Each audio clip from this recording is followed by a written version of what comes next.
Welcome to Shaq's house. Shaq's house. That's our Shaq.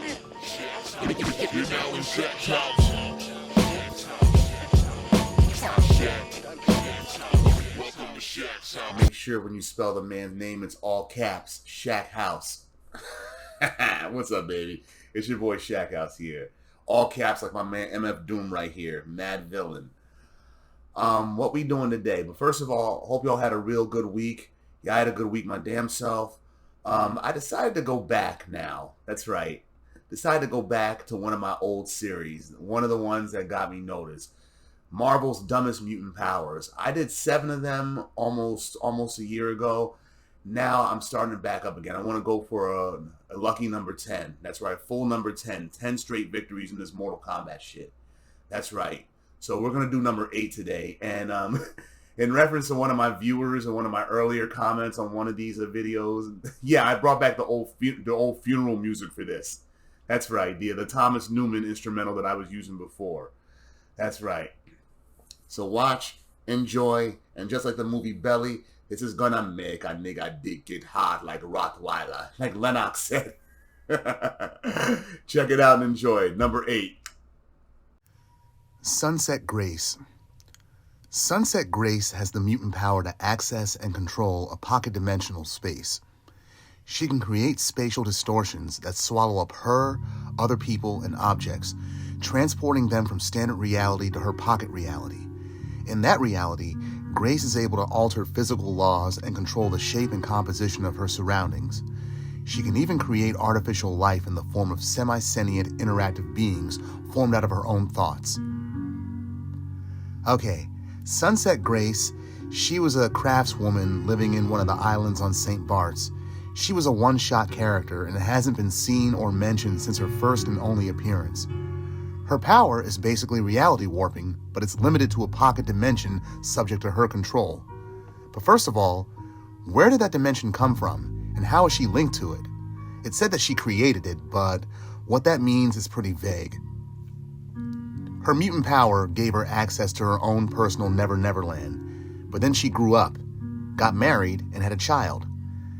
And then tragedy happened. A car accident flung her out of the way of death's door, but her husband and son were still inside of the car as it flew off of a cliff, and she used her power instinctively for the first time in years to open a portal and send them to her dimension.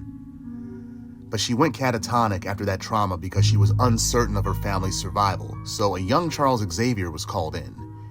He helped her, but she couldn't access her powers anymore. He probably knew how powerful she was and put a block on her mind in order to prevent her powers' usage for safety's sake. And she went uncertain for decades about her family's survival until she met Cyclops and Jean Grey on their honeymoon in St. Bart's. Grace's powers reemerged and raged out of control when she felt a psychic backlash of the Summers couple's mind being pulled 2,000 years into the future. See the Adventures of Cyclops and Phoenix 1-4 for more information on that. But when the Summers couple returned to the present, they kind of helped her, but not really. They were able to help her get her power under control. And it turns out, her family really did die in that car accident. But Jean Grey, she used her telepathy to make Grace visualize her husband and son as alive and aged to the present day, and then bring that visual to life in her dimension and live happily ever after. She'd have some usage on Krakoa, assuming that she's still alive. But currently she's living in fantasy. She's on this list not because reality warping is dumb, but because her power is basically like the Nexus from that 1994 film Star Trek Generations. Wish fulfillment and not real at all. Next, Bantam. Bantam is a mutant whose physical mutation has granted him a short, misshapen, green-skinned appearance. Given the few statements made about his superhuman powers, presumably he is sensitive to the biological energy emissions of other superhumans, allowing him to locate the site where the energy was released and catalog its presence from then on. It's also been mentioned that him tethering his power to that of Trevor Fitzroy's allowed Fitzroy to maintain greater accuracy for his portal jumps through time in addition to space. Bantam's power also presumably allowed him to catalog these various portals, mentally keeping track of which ones remained and where they opened to. Okay, he's from Bishop's future, the future of the reality of Earth 1191, and mutants are quite common in that timeline. He was an abused yes-man lackey to Trevor Fitzroy who needed him just for his power. Given that he's a bald, green-skinned, Danny DeVito-looking midget, he didn't exactly win the mutant lottery when it came to looks. His mutant power has been described as anything from trans-temporal awareness to being a chronal anchor, but it remains unclear what either of those actually mean. Fitzroy needed him to monitor his time portals, where their destinations were, the status of them, and how much life energy Fitzroy needed to absorb in order to maintain them. And which I don't get, considering Fitzroy later became the near Omega level chronomancer and still had Bantam for his use. But why couldn't he do any of that himself? Didn't his power have any built-in mechanisms that allowed that? Apparently not. But back to Bantam. The chronal anchor description of his power implies that he's a living version of this.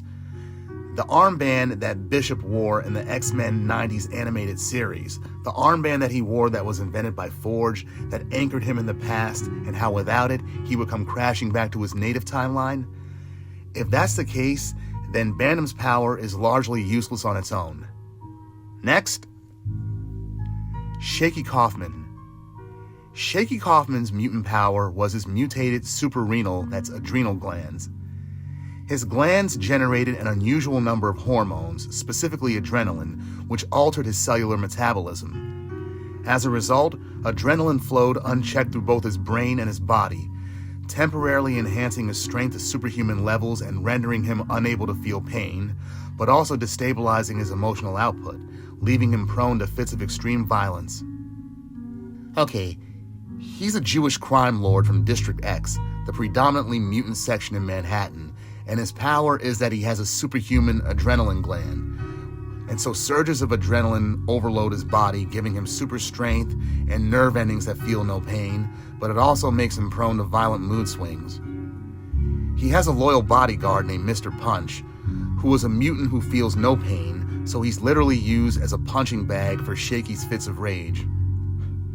Shaky Kaufman, a mutant whose power makes him unpredictably angry and violent, and he's a crime boss on top of that, so you can imagine the stress. Along with Filthy Frankie, who was covered in an earlier video of this series, they gave these District X New York City Jewish mob bosses some shitty mutant powers, for real. Shaky Kaufman, he's like Darkman from the Sam Raimi films, but without the whole burn beyond recognition part. He was depowered on M-Day, so most likely now he's mellowed the fuck out. Next, Flubber. Flubber's mutant power manifestation left his body with a bizarre physiology. He possessed an oversized, muscular blue form with red tattoo-like markings, along with heightened agility, strength, and abnormally large hands resembling whale fins. His body was composed of a rubbery-like substance able to absorb impact harmlessly and redistribute it back in the direction of the initial impact, rebounding from it to spring to great heights and distances. The unique physiology behind his neck and wrists removed vulnerable points that might snap or break when exposed to great force. Flubber was one of the many students at Xavier's during the time in the 2000s when they tried to reintroduce a school concept to the book. His power set is pretty generic, but his elasticity, it's from a Robin Williams movie of the same name that came out when I was a high school freshman. And his physical form is one giant whiskey tango foxtrot. He looks like a damn anime character from Pokemon, specifically this. But thank God he got depowered on M-Day, because he's an example of nature being in a viciously funny mood when it was Nicholas Shelley's turn to be a mutant. He may have been one of the students killed on Stryker's bombing of the bus, but he's been seen on Krakoa. But whether he was outright resurrected or had to go through Crucible first is unknown. And finally, Ernst. Ernst's mutant power is a diminutive body with superhuman strength. Ernst is like a transgender Molly Hayes, but with progeria. But more than that, Ernst is basically the victim of a retcon, a hole that no one has bothered to close in the past 20 years. She was supposed to be Cassandra Nova. You see, at the conclusion of the Imperial arc in Grant Morrison's run on New X-Men, Cassandra Nova's consciousness was trapped in the shape-shifting body of the artificial Shi'ar super guardian known as Stuff, and reduced to an infantile state so that she could be psychically re-educated as a benefit to society. A few issues later, Grant Morrison introduced Ernst, a student with the face of a 70-year-old woman, but the body of a young girl, and the mind of a girl even younger. She demonstrated superhuman strength, lifting enormous weights compared to her tiny body, but very limited reasoning ability and life experience. Then in Grant Morrison's final new X-Men story, The Future of Here Comes Tomorrow, Cassandra Nova was back working with the X-Men. When teamed with Martha Johannsen, aka No Girl, Cassandra remarked, "Why, of course you can still call me Ernest, dear."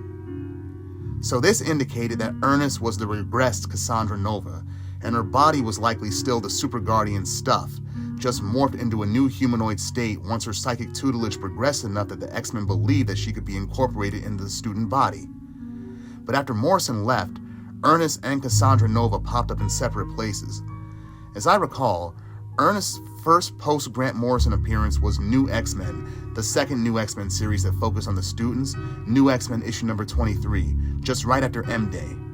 But then Cassandra Nova, of course, resurfaced during Joss Whedon's run on Astonishing X-Men, where she manipulated Emma Frost and later Kitty Pryde in trying to release her from her prison in the X-Men's labs. Although not specifically named, the gooey blob thing that Kitty Pryde believed was her rescued son was apparently Stuff, kept in storage all this time. For Ernest, I have no idea. But if Ernest isn't Cassandra Nova, then she has no remaining origin. Just a weird little girl with a developmental disorder, an abundance of wrinkles, and deceptively powerful muscles. Okay, Shackhousers, that's what I got for part 8 of the dumbest mutant powers Marvel's ever done. I'm going to do 2 more parts of this series to make it an even 10. So tune in next week. It may be that or maybe something different. But tune in, and thank you for viewing and thank you for subscribing. And if you haven't, please subscribe below. Have a good week. Later! Mansion, apartment. Shack house. Yes! Yeah.